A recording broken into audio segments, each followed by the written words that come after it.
Estamos em contato com o ex-prefeito de Lajeado, secretário de Desenvolvimento Urbano e Metropolitano do Rio Grande do Sul, Marcelo Calmo, que está completando 2 meses à frente desse novo desafio. Assumiu lá no dia 4 de abril, estamos em 5 de junho, então fechando 2 meses.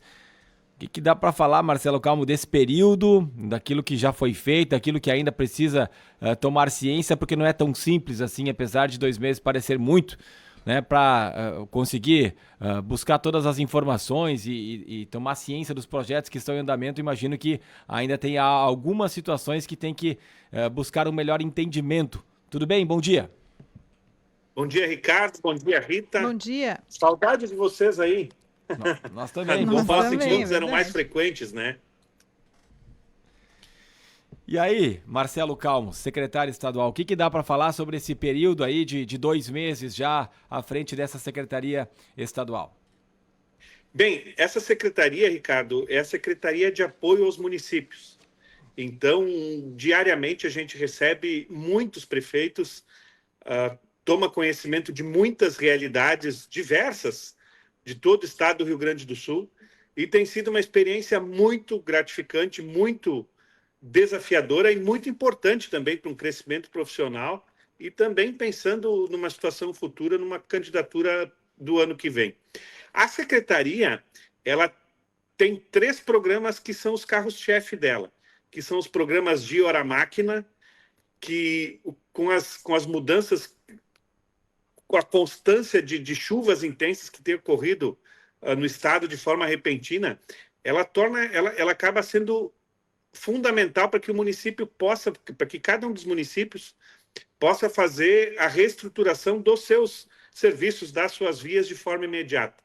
Depois nós temos o programa de desassoreamento, e muitos municípios aqui do Vale do Taquari também já receberam. Ontem eu estive acompanhando as obras em Forquetinha, em Canudos.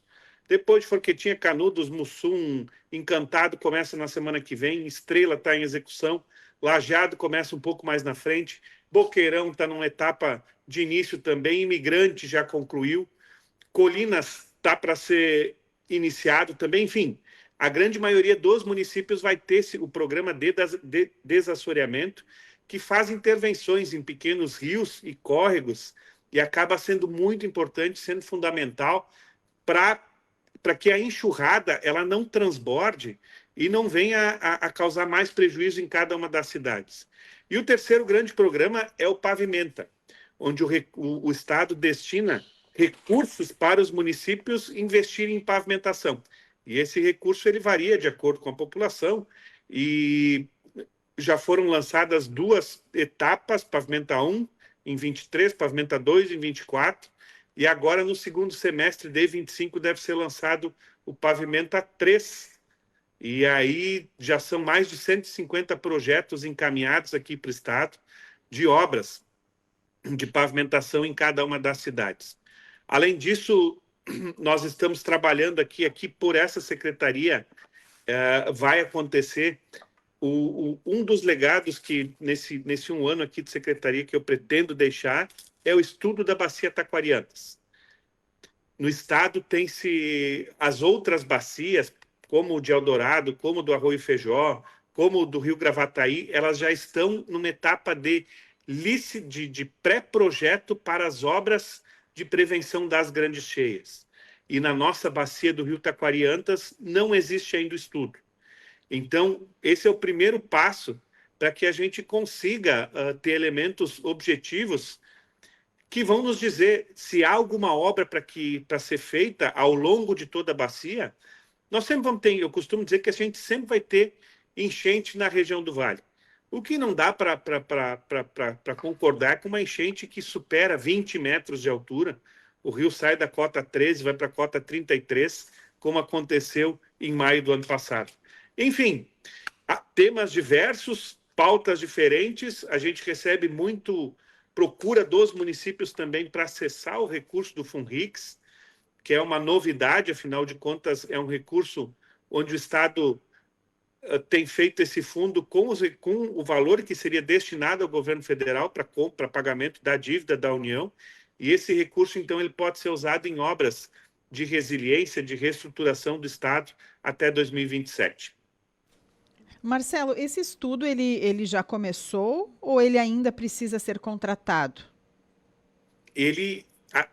Esse é um recurso que vem do PAC e hoje ele está na Caixa Econômica Federal para aprovação do termo de referência e uma vez aprovado o termo de referência, ele vai ser posto em licitação. Eu espero que ainda no mês de junho a gente tenha essa licitação publicada e aí vai no mercado nacional, então, enfim, são grandes empresas que têm essa capacidade de fazer todo esse estudo da bacia do Rio Taquari-Antas e depois esse estudo ele é o norteador das demais ações que poderão ser executadas ao longo do rio, das bacias do Taquari-Antas. E quanto tempo para concluir esse estudo? Uma vez aprovado pela Caixa o termo de referência, colocado em licitação, ele deve acontecer em 6 meses ter esse diagnóstico, ter esses levantamentos e ter esse estudo pronto. Depois, isso se apresenta para o comitê da bacia, o Júlio da Sertel, o Júlio Salik, ele conhece demais e ao longo do ano passado, quando a gente ainda enquanto prefeito acompanhava os desdobramentos das ações da bacia, essa era uma demanda que surgiu muito forte, porque frente às outras bacias todas do estado, Taquari-Antas está atrasado porque não tem o estudo. E uma vez tendo estudo, se abre um leque de outras oportunidades que o comitê da bacia pode analisar e pode buscar. Baseado nas experiências das outras regiões, Marcelo, quais seriam ações, obras que poderiam ser feitas? Claro, cada um tem sua característica, né? Mas são que tipos de obras, por exemplo, poderiam ajudar na prevenção ou pelo menos diminuir o impacto? Aqui é que no Vale é uma situação toda peculiar pelo volume de água que recebe por quantos rios sobem. No Vale, o Rio Taquari, o Rio Forqueta, eles sobem 20 metros. Eldorado, Canoas foram cidades muito atingidas, e falo Eldorado porque é um processo que está avançado, mas o rio ali, ele subiu 5 metros, não mais que 5 metros, talvez 5 e alguns centímetros. Então, nesses 5 metros, já existia previsão de dique. A enchente de maio, ela passou por cima dos diques. Então, agora, o projeto é de reestruturação desses diques lá em Eldorado. Assim como no Arroio Feijó, que cruza Porto Alegre, Alvorada, toda a região metropolitana. Depois, na Bacia dos Sinos, também é uma situação semelhante ao que a gente vê na região metropolitana. E na região dos vales, por essa constância toda, por esse volume todo de águas, aí é uma opinião particular do Marcelo. O estudo tem que dizer tudo isso. Talvez a alternativa sejam barramentos acima das nossas cidades, nas nascentes de cada um desses grandes rios que se formam aqui embaixo, para que essa água não chegue toda de uma vez só. Então a gente sempre vai ter enchente, como falei antes, talvez a gente tenha enchente de 15 metros, mas não 20. O 20 foi muito traumático para todo o Vale do Taquari, para Cruzeiro do Sul, para Mussum, para Encantado, enfim, para todas as cidades que foram crescendo ao longo do rio, e tomara que isso a gente não tenha a repetição em outros momentos da nossa história por força de intervenções, de obras, de ações que possam ser feitas. Estamos conversando com Marcelo Calmo, ex-prefeito de Lajeado, titular da Secretaria de Desenvolvimento Urbano e Metropolitano do Rio Grande do Sul. Dias atrás, a gente falou com a prefeita Karine Schwingel, do município de Estrela, e ela nos informava de que era questão de dias para sair o anúncio da construção de uma nova ponte entre Cruzeiro do Sul e Estrela, né? Uma nova ponte do Rio Taquari, ou sobre o Rio Taquari. O senhor, inclusive, quando foi prefeito aqui em Lajeado, esteve muito debruçado sobre esse tema, para construir uma nova ponte no Rio Taquari, ou uma ponte mais elevada onde já existe a ponte atual. Não sei se pega bem a sua secretaria, mas pelo envolvimento aqui com a região, por tudo que já tinha trabalhado antes, acredito que esteja acompanhando também essa situação. O que é possível falar sobre isso? É questão de tempo mesmo para a gente ter essa confirmação de uma nova ponte aí sobre o Rio Taquari? Esse pleito, ele entrou pelo DAER. Este projeto, ele foi elaborado foi apresentado para o Dyer e ele, uma vez, ele tem que ser aprovado pelo Funrix para a captação dos recursos. Essa pauta ela ainda não foi levada para o Funrix. O Dyer provavelmente deve estar fazendo análise dos projetos. É possível também que tenha complementação, tenha pedido de outras, porque é um valor considerável, é um valor de 280 milhões de reais. E ele sai destas obras, deste recurso do Funrix. Então, desde que o governador esteve enlajado naquela cerimônia lá no Hospital Bruno Born, com as entregas de novos equipamentos, e o pleito do Hospital Bruno Born foi justamente nesse sentido, e essa demonstração de quanto é importante para o salvamento das vidas, cada segundo, cada minuto, a busca de uma outra alternativa para cruzar o Rio Taquari, ela tem sido analisada com muito carinho pelo governador Eduardo Leite.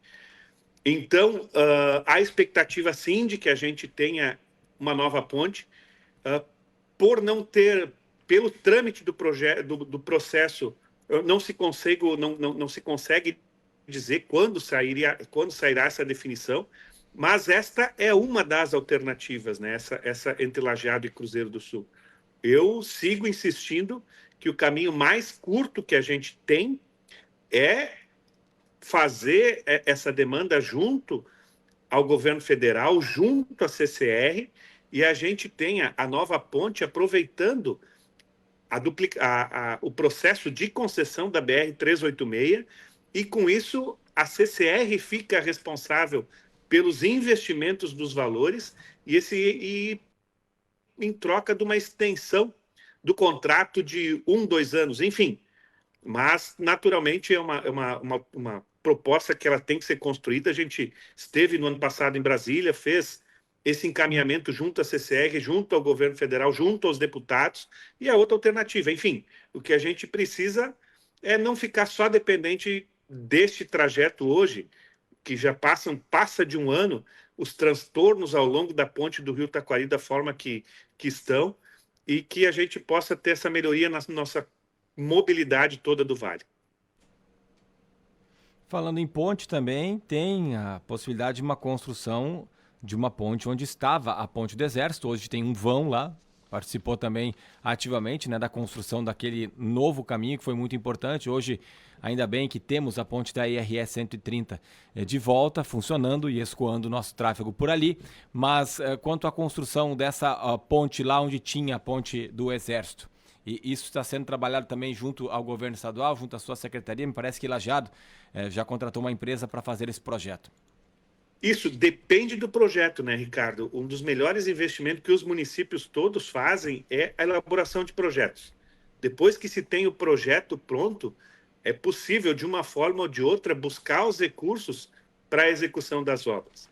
E frente à realidade, frente ao que foi feito ali no Rio Forqueta, aquele cruzamento no bairro Planalto, em Lajeado, cruzando lá para Arroio do Meio, esta seria das obras com menos volume de recursos envolvidos, porque as cabeceiras estão prontas, enfim, não seria algo de muito impacto. Claro, todo recurso é importante, mas, enfim, seria de todas as travessias, de todas as pontes sobre o Rio Forqueta, sobre o Rio Taquari, essa dependeria de menor investimento. E a gente aguarda que Lajeado, que Arroio do Meio conclua e encaminhe esses projetos para também aproveitar essa oportunidade que são recursos do Funrix, está apresentando essa demanda, esta proposta, e aí se tem mais uma possibilidade de travessia e de ligação das cidades. Marcelo, ainda em relação ao parque que está sendo feito em Cruzeiro do Sul, né, na proximidade ali com a divisa em Lajeado, tem alguma novidade em relação a isso? Sim, ontem, inclusive, ontem a gente fez uma reunião com a empresa que foi escolhida para desenvolvimento dos projetos. Essa contratação da empresa, ela decorre dos recursos destinados por pessoas, através do PIX que o Estado recolheu. A contratação ela é feita pela Fundação Marco Polo, e é uma empresa que ela tem expertise em obras de resiliência em obras mundo afora que possam mitigar os efeitos das enchentes. Então, é motivo de grande expectativa ver como vai ser esse projeto. A contratação efetiva ela deve acontecer agora ao longo do mês de junho e a empresa tem 120 dias para a elaboração dos projetos. E aí, então, uma vez elaborado, se apresenta para a comunidade, para os prefeitos, e aí a gente passa a ter um grande parque ali em Cruzeiro do Sul. Lajeado, caso queira fazer parte deste parque e a inclusão de um parque intermunicipal, Lajeado precisa fazer os movimentos junto ao Ministério Público, afinal de contas, é intervenção em áreas particulares. É necessário que faça o diálogo com as famílias que moram em Lajeado, assim como Cruzeiro do Sul fez também. E seria um recado, tenho certeza que esta imagem desta reconstrução do Paço de Estrela e também aproveitando o Paço de Estrela integrando o território de Lajeado, até próximo ali a Sucata Zibilim, é uma imagem que vai circular o mundo. Primeiro, com tudo que a tragédia da enchente causou, e agora com uma nova entrega para a população de utilização de área pública, enfim, de convivência naquele espaço à beira do Rio Taquari. Não tenha dúvida. Marcelo Calmo, mais algum projeto, alguma ação para destacar aí em relação à sua secretaria? Conforme vão surgindo, vamos apresentando, né, Ricardo? Porque todos os municípios do estado eles acabam vindo aqui, então a gente faz questão de atender bem cada um desses programas e entender a peculiaridade de cada um deles para que a aplicação do recurso público seja da melhor maneira possível. Tá certo. Marcelo, muito obrigada por atender a Rádio Independente. A gente também estava com saudade de conversar contigo e volte sempre, né? Vamos falando. Pode deixar, pode deixar. Uma sexta aparece por aí, para tomar o café, pelo menos. Tá bem, pode vir. Mas eu sei que o Rude, volta e meia, me parece que o pessoal tem um grupo da jornada esportiva aí, Rita, e volta e meia o Rude utiliza algumas frases minhas para cutucar o pessoal da jornada lá. Ah, é? O Ricardo tá nesse grupo. Eu não tô, mas o Ricardo pode responder, Ricardo. É verdade. Rudimar é uma figura. E o ex-prefeito também, né? Conselheiro do Internacional. Um abraço, gente. Abraço, muito obrigada. Ex-prefeito de Lajeado, secretário de Desenvolvimento Urbano e Metropolitano do Rio Grande do Sul, Marcelo Calmo, falando com a Rádio Independente.